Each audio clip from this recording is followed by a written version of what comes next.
ज्योति मल्होत्रा, वो लड़की जो कल तक एक यूट्यूबर थी और आज जिसकी पहचान एक ऐसी देशद्रोही के रूप में है जो देश की जानकारी, खुफिया जानकारी दुश्मनों तक पहुंचाती है, जो देश के खिलाफ दुश्मन देश में जासूसी करती है।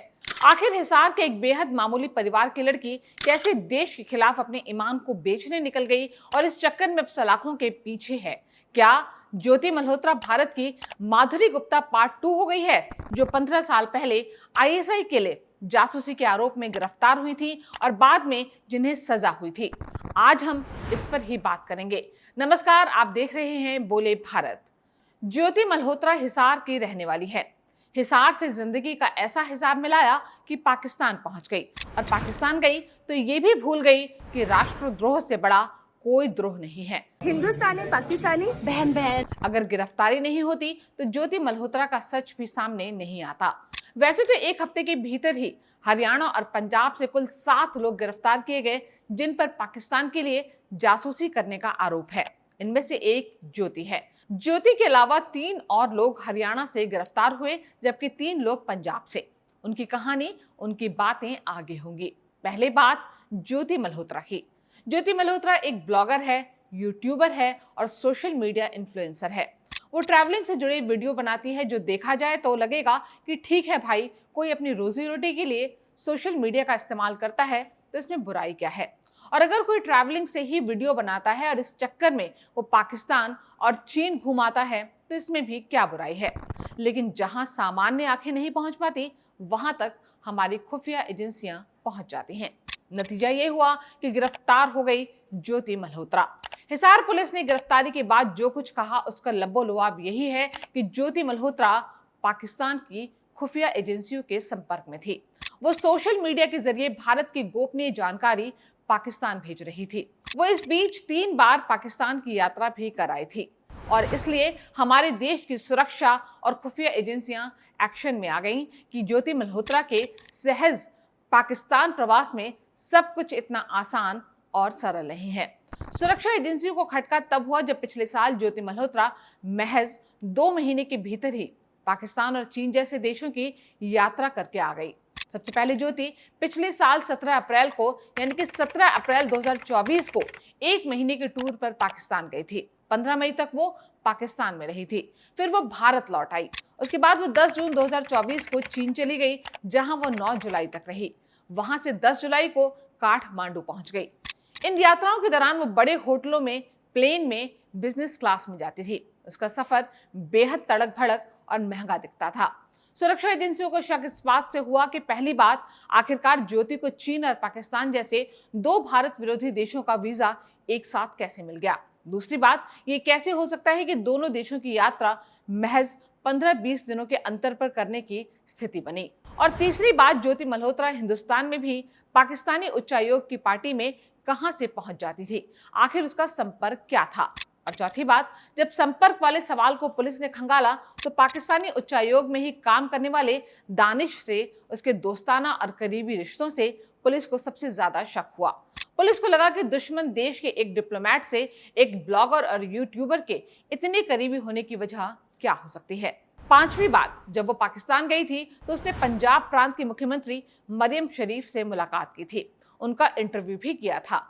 सुरक्षा एजेंसियों को ये बात भी खटक रही थी कि एक महिला जो कोई बड़ी पत्रकार भी नहीं है, एक ब्लॉगर है, वो इतना इन्फ्लुएंस या प्रभाव कहां से ले आई कि पाकिस्तान के सबसे अहम प्रांत पंजाब की चीफ मिनिस्टर तक पहुंच गई। भारत में तो उसने किसी भी नेता का कोई इंटरव्यू किया नहीं, फिर मरियम तक पहुंची कैसे। छठी बात, फिर मरियम शरीफ का बैकग्राउंड भी शक का कारण बना। मरियम शरीफ कोई मामूली शख्सियत तो है नहीं, वो पाकिस्तान के सबसे प्रभावशाली और बेहद संपन्न परिवारों में से आती है। उनके पिता नवाज शरीफ कई बार पाकिस्तान के प्रधानमंत्री रहे। उनके चाचा शहबाज शरीफ इस वक्त पाकिस्तान के प्रधानमंत्री हैं और एक वक्त में वो भी पंजाब प्रांत के चीफ मिनिस्टर थे। और आठवीं बात, पाकिस्तान में ज्योति जब भी गई उसे हमेशा बेहद वीआईपी ट्रीटमेंट मिला। आखिर क्यों? अगर आप ज्योति की पारिवारिक स्थिति को देखें तो वो बेहद मामूली परिवार की है। फिर चीन और पाकिस्तान जैसे देशों की यात्रा करने, और वो भी बेहद लेविश तरीके से यात्रा करने के लिए उसके पास पैसे कहां से आए? इन सवालों और कारणों ने ज्योति मल्होत्रा को सुरक्षा एजेंसियों के रडार पर ला खड़ा किया। आप ज्योति मल्होत्रा की तड़क भड़क और बेहद ग्लैमरस तस्वीरों को देखकर सोच सकते हैं कि वो बहुत संपन्न परिवार की होगी, लेकिन ऐसा है नहीं। ज्योति हरियाणा के हिसार जिले के न्यू अग्रसेन कॉलोनी में रहती थी, एक बेहद छोटे से घर में जिसमें बहुत मुश्किल से छोटे छोटे 3 कमरे थे।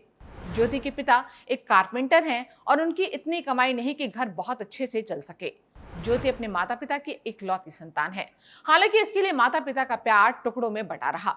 करीब 20 साल पहले जब ज्योति 12-13 साल की थी, तभी इसके माता पिता में तलाक हो गया था। लेकिन बचपन में गरीबी, तंगहाली और खंडित पारिवारिक जिंदगी ने ज्योति मल्होत्रा में बहुत ज्यादा कमाने और एक बेहद लग्जरी लाइफ जीने की तमन्ना जगा दी। इसलिए हिसार से ग्रेजुएशन की पढ़ाई पूरी करने के लिए वो करियर संवारने के लिए दिल्ली आ गई। यहाँ उसे 20,000 रुपए, मात्र 20,000 रुपए की नौकरी मिली, लेकिन वो नौकरी भी टिक नहीं पाई। कोरोना आया तो कई कंपनियां बंद हो गई या वहां छटनी हो गई। वैसे ही एक छटनी का शिकार ज्योति मल्होत्रा भी हो गई। वो अचानक बेरोजगार हो गई। अब उसने सोशल मीडिया के जरिए वीडियो बनाने और उससे पैसा कमाने का रास्ता चुना।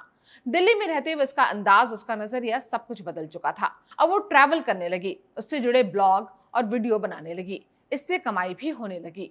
यहाँ तक तो ठीक था, लेकिन आगे का सवाल काफी जटिल है कि कैसे वो पाकिस्तान की सेना और खुफिया एजेंसियों के संपर्क में आ गई।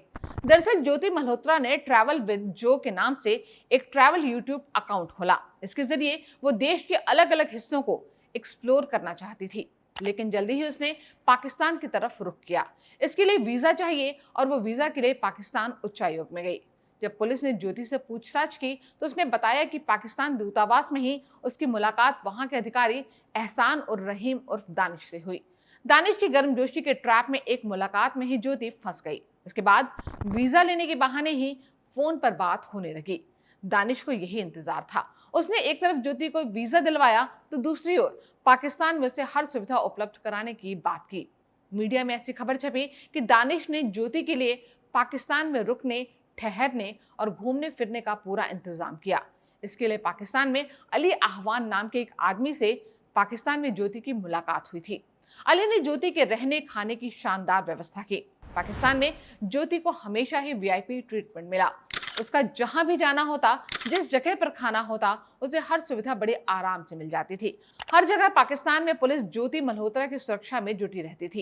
इतना ही नहीं, पाकिस्तान में बड़े अधिकारियों, बड़े लोगों के हाई प्रोफाइल पार्टियों में भी ज्योति शामिल हुई। भारतीय सुरक्षा एजेंसियों के लिए ये बात बेहद अहम रही कि ज्योति में ऐसे कौन से सुरखाब के पर लगे थे कि उसकी पकड़ पाकिस्तान के बेहद बड़े और अहम लोगों में बढ़ गई। इतना ही नहीं, पाकिस्तान में ज्योति की मुलाकात पाकिस्तानी खुफिया एजेंसियों के अधिकारियों से करवाई गई। खुफिया एजेंसी के जिन अधिकारियों से ज्योति की मुलाकात हुई, उनमें शाकिर और राणा शहबाज शामिल थे। बाद में ज्योति की शाकिर से बातचीत तक होने लगी। अब किसी को ये ना लगे कि किसी पाकिस्तानी का ये नंबर है और किसी पाकिस्तानी मुस्लिम का नंबर है, इसलिए ज्योति ने अपने मोबाइल में उस नंबर को जट रंधावा के नाम से फीड कर लिया। इससे साबित होता है कि ज्योति ने ना सिर्फ वतन से गद्दारी वाली बेईमानी की, बल्कि मूर्खता भी दिखाई कि जट रंधावा जैसा कोई पंजाबी नाम अपने मोबाइल में सेव करके वो भारतीय सुरक्षा एजेंसियों को झांसा दे सकती है। वो ये भूल गई कि जब नंबरों की जांच शुरू होती तो इसमें ये नहीं देखा जाता कि आपने किस नाम से नंबर सेव किया है, बल्कि किसके नाम से नंबर सेव है और किस देश का नंबर सेव है। ये सब जानकारी, सच्ची जानकारी सामने आ जाती है। पाकिस्तान से भारत आने के बाद ज्योति ने व्हाट्सएप, टेलीग्राम, स्नैपचैट जैसे संचार साधनों का इस्तेमाल पाकिस्तान में खुफिया जानकारी भेजने के लिए किया। हालांकि अभी ये जानना बाकी है, बल्कि कहना चाहिए कि खुफिया एजेंसियां ये जानने में जुटी हैं कि पाकिस्तान के ज्योति के जरिए क्या कुछ खुफिया जानकारियां मिल चुकी हैं। इतना ही नहीं, ज्योति ने जिन देशों की यात्रा की, हर जगह वो फ्लाइट की बिजनेस क्लास में सफर करती थी। चाहे उसने पाकिस्तान की यात्रा की हो, चीन नेपाल की यात्रा की हो, थाईलैंड भूटान गई हो या फिर वो इंडोनेशिया गई हो, हर जगह बिजनेस क्लास में एक साधारण यूट्यूबर का जाना बड़ी बात थी। फिर उसने जिस तरह से किसी भी देश के बड़े और महंगे होटल में रुकने, बहुत अच्छे रेस्टोरेंट में खाना खाने या महंगी दुकानों से गहने खरीदने की तस्वीरें डाली, उससे भी लगा कि दाल में कुछ काला है। एक तरफ विदेश यात्रा में वो किसी राजकुमारी की तरह चलती थी, लेकिन दूसरी ओर देश में आते ही साधारण लड़की बन जाती थी। उसका घर साधारण, उसके पिता की जिंदगी साधारण, उसकी नौकरी साधारण, जो कोरोना काल में चली गई थी। और फिर 2-3 साल में ही विदेश यात्रा में इतनी सुविधाएं, इतनी तामझाम कैसे आ गई? और जब जांच पड़ताल शुरू हुई तो विदेशों में ज्योति मल्होत्रा की जिंदगी की इस तड़क भड़क के पीछे अहम कारण ये था कि ज्योति को पाकिस्तान से ये जिम्मेदारी सौंपी गई थी कि वो सोशल मीडिया के जरिए पाकिस्तान के पक्ष में सकारात्मक तस्वीरें पेश करेगी। भारत के विरुद्ध प्रचार में भी ज्योति मल्होत्रा का इस्तेमाल होने लगा। ये सारी परतें तब खुली जब सुरक्षा एजेंसियों ने पाकिस्तान उच्चायोग के अधिकारियों की जांच पड़ताल शुरू की। इसमें ही दानिश के बारे में पता चला कि वो भारत के खिलाफ जासूसी के काम में शामिल है। इस आरोप में खबर ये आई कि 13 मई को जब भारत और पाकिस्तान के बीच युद्ध जैसे हालात बन गए तो भारत सरकार ने दानिश को पर्सोना नॉन ग्रेटा घोषित कर दिया। उसे भारत छोड़ने का आदेश दिया गया, लेकिन ज्योति मल्होत्रा पकड़ी गई। ज्योति की गिरफ्तारी ने 15 साल पहले पाकिस्तान में तैनात डिप्लोमेट माधुरी गुप्ता की यादें ताजा कर दी। तब भारत की खुफिया एजेंसियों को एक चिंताजनक खबर मिली थी कि इस्लामाबाद में उसका एक डिप्लोमेट पाकिस्तानी सेना की खुफिया एजेंसी आईएसआई के लिए काम कर रहा है। वो डिप्लोमेट माधुरी गुप्ता थी जो भारतीय विदेश सेवा की ग्रुप बी की एक सीनियर अधिकारी थी। वो पाकिस्तान में भारतीय उच्चायोग में प्रेस और सूचना विभाग को संभालती थी। तब रॉ और आईबी के प्रमुखों ने एक उच्च स्तरीय बैठक करके माधुरी गुप्ता को निगरानी में डाल दिया, जिसकी जानकारी विदेश मंत्रालय को भी नहीं दी गई थी। माधुरी गुप्ता को यह देखने के लिए झूठी जानकारी दी गई कि कहीं वो उसे लीक तो नहीं कर देगी। आखिरकार इंटेलिजेंस एजेंसियों को इस संदेह की पुष्टि हो गई। इसके बाद माधुरी गुप्ता को दिल्ली बुलाया गया और आगामी सार्क शिखर सम्मेलन की तैयारियों में मदद करने के लिए कहा गया। जब माधुरी गुप्ता नियमित बैठक के लिए विदेश मंत्रालय के दफ्तर में पहुंची तो वहीं से उन्हें गिरफ्तार कर लिया गया। बाद में पता चला कि वो हनी ट्रैप का शिकार हो गई थी और पाकिस्तान की खुफिया एजेंसी आईएसआई के 31 साल के अधिकारी से प्यार करने लगी थी। लेकिन अदालत में ना इसकी पुष्टि हुई और ना ही माधुरी गुप्ता को अदालत ने निर्दोष माना। मई 2018 में निचली अदालत ने उन्हें दोषी ठहराया। बाद में जमानत भी मिली, लेकिन 2021 के अक्टूबर महीने में यह पता चला कि कोविड के दौरान ही माधुरी गुप्ता की मृत्यु हो गई।